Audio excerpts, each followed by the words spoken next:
In the weeks surrounding the D-Day invasion of 1944, Allied airmen who had been shot down over northern France struggled to survive and return to their bases, using escape lines set up by the French resistance. But for a group of nearly 170 of these airmen, this would become a terrifying journey to hell and back. My grandfather, Easy Freeman, was one of them. For decades, he and the others only told this story to their closest friends and family. They witnessed the worst horrors of the Nazi regime from inside one of the most infamous concentration camps in history.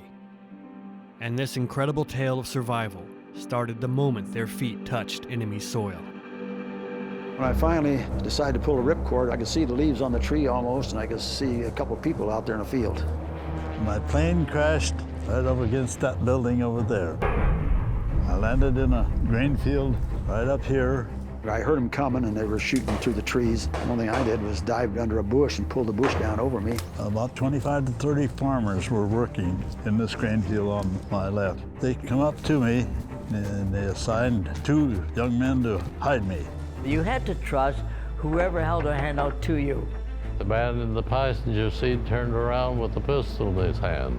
Once you fall into the hands of the Gestapo or the SS, it's game over.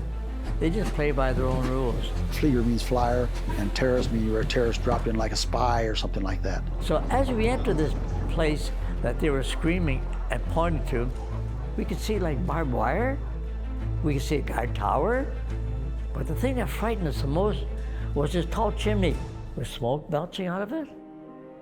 Where are we? Never having any knowledge of concentration camp. We walked right by the crematory, and a German guard said, the only way you leave this place is smoke coming out of that building. The only way you got out of Buchenwald was through the chimney. The longer we stayed there, that's just what we figured.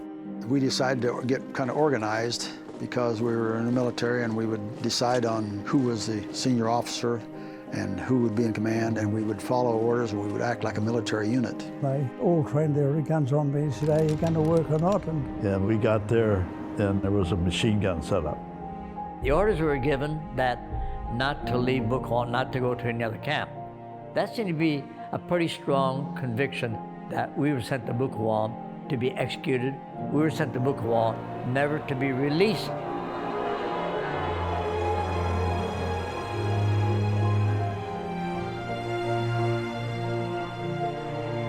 We realized, how the heck are we ever going to get out of here? We never will.